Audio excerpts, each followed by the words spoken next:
Καλησπέρα. Καλησπέρα. Είμαστε ο Τέο και ο Τσόραμπο.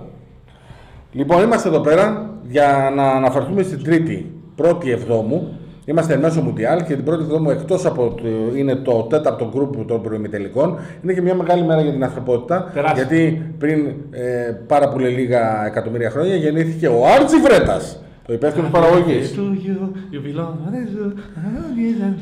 Λοιπόν, άμα σταματήσει αυτός, θα σας πω ότι τα ζευγάρια είναι Αργεντινή, Ελβετία και Βέλγιο ΙΠΑ και παρακολουθούνται Football Mania στο Best TV.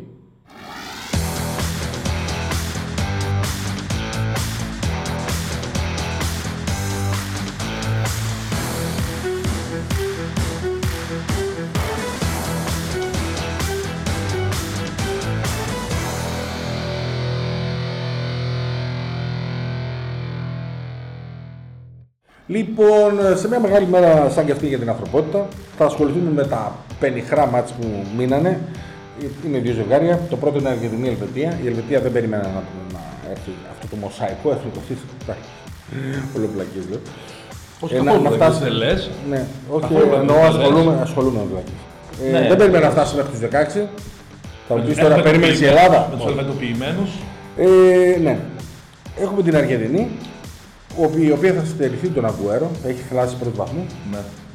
Και εφόσον θα στερηθεί τον Αγκουέρο, αποδυναμώνεται. Η Αργεντινή, η οποία στο τρίτο μάτι των ομίλων έπαιξε καταπληκτική μπάλα γιατί απελευθερώθηκε. Φύγαν τα άχη, φύγαν τα πάντα ας πούμε και έπαιξε όλη η ομάδα πάρα πολύ καλά. Έβαλε και δύο γκολ ο Μέση, έφτασε στα 4. Και εκεί που ήταν όλοι απελπισμένοι που παίξαν το Μέση πρώτο σκόρερ, χαρήκαν. Δεν ξέρουμε πώς το αντιμετώπισαν το θέμα, αλλά όπως και να το αντιμετώπισαν, δηλαδή τι αυτιά έκλεισαν, τι άκουσαν, τι δεν άκουσαν, όπως και να το αντιμετώπισαν, έβγαλαν κέρδος. Κοίτα, να σου πω την αλήθεια τώρα, έτσι, αν συγκρίνουμε, επειδή ο Κλαψιάρης τελικά δεν είναι μαζί μας στην παρέα τη μεγάλη των 16. Δεν είναι πια μαζί μας που λένε, ναι. Και θα συνεχίσει μάλλον την καριέρα του ως, μάλλον θα του βάλουν στο Johnson & Johnson να διαφημίσει τον νόμο Tier όχι πια δάκρυα, το Σαμπουάν.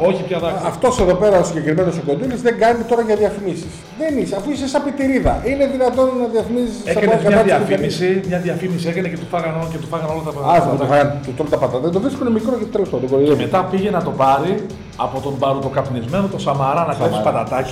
Κλέψει από το Σαμαρά πατατάκι. Που είναι ψυχρό σκόρερ, πιο ψυχρός από τον Γκέκα. Είναι ακόμα πιο ψυχρός. Μην είναι 28.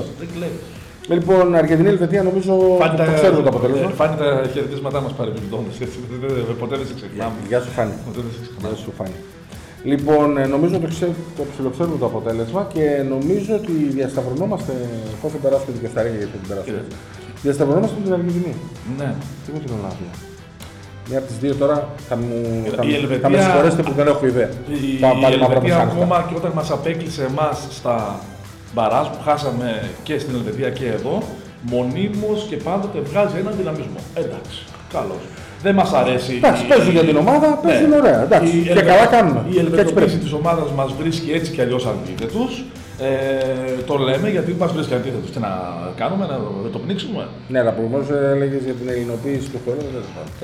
Ερώτημα έθεσα στον κόσμο. Δεν είναι πονηρός που είμαι. Ακόμα και να το υποστηρίξω και να το υποστήριζα. Εσύ ένας. Λοιπόν, το επόμενο μάτς, εγώ νομίζω είναι το πιο ενδιαφέρον της ημέρας. Είναι το Βέλγιο ΙΠΑ. Μου αρέσει και περισσότερο και ίσως να μου αρέσει και από όλα τα προηγούμενα. Εκτός από το Ελλάδα-Κωνσταντίνα που ναι, εντάξει. Το Βέλγιο ΙΠΑ θα γίνει ωραίο μάτς. Εγώ έτσι νομίζω. Ναι. Περίμενα να προχωρήσει η Αμερική. Περίμενα γιατί θέλει το άθλημα σπρώξιμο εκεί πέρα. Και τώρα σίγουρα στην Αμερική θα αρχίσανε. Είδες τι κάνει η εθνική και αυτό. Και τι είναι το ποδόσφαιρο. Εγώ νομίζω με το σπαθί τους πέρασε. Παρόλα αυτά υπάρχει αυτή η όθηση. Ναι, έχει μια τάση. Ακόμα και μπορεί να είναι αγνές οι προθέσεις τους. Και αγνές και οι επιτυχίες τους.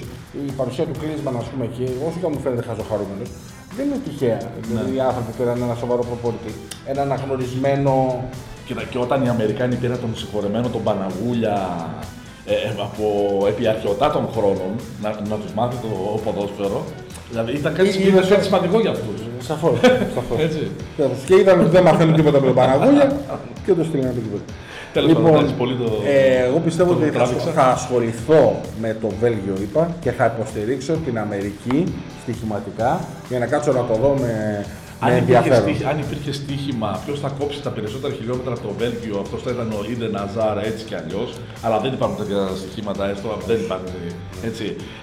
Το Βέλγιο έχει τον Ναζάρ που δεν έχει καμία ομάδα Αζάρ, έναν πλαγιοκόπο μονίμως από τα αριστερά. Τι ερωτευμένος, σε κάθε εκπομπή τον Ναζάρ. Ναι. Γιατί δεν υπάρχει σε καμία ομάδα, φίλε. Σε καμία ομάδα. Δεν ξέρω πόσο τον έχει ανακαλύψει και πόσο τον έχει δει. Αλλά ο προπονητής το κάνει επίτηδες, φίλε. Επίτηδες. Δηλαδή βάζει μπροστά τον Λουκάκου.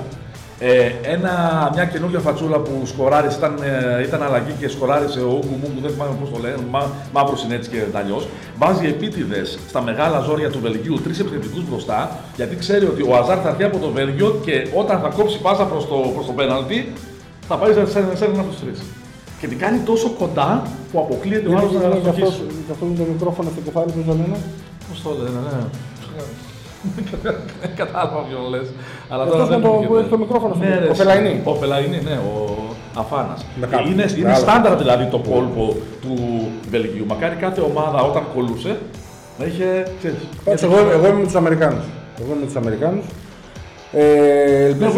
με τους Βέλγους και δεν καίγομαι κιόλας. Μόνο για την Ελλάδα καίγομαι. Απλά το θέμα είναι ότι μου αρέσει η στολή τους. Είναι σοβαρός λόγος. Μου αρέσει η στολή τους και μου αρέσει και. Ναι, μου αρέσει τα χάμπουργκερ. Ναι. Άρα είμαι με τους Αμερικάνους. Ναι. Τι είμαστε και το Βέλγιο που θέλουμε. Okay. Λοιπόν, ελπίζω να βοηθήσαμε. Θα τα πούμε ξανά για τους ημιτελικούς. Σας ευχόμαστε ό,τι καλύτερο, υγεία και δύναμη και λεφτά να πάρετε. Και πολλά λεφτά. Και χάμπουργκερ να φάτε κτλ. Τσόραμπο και Τέο για το Bets TV και τη Football Mania.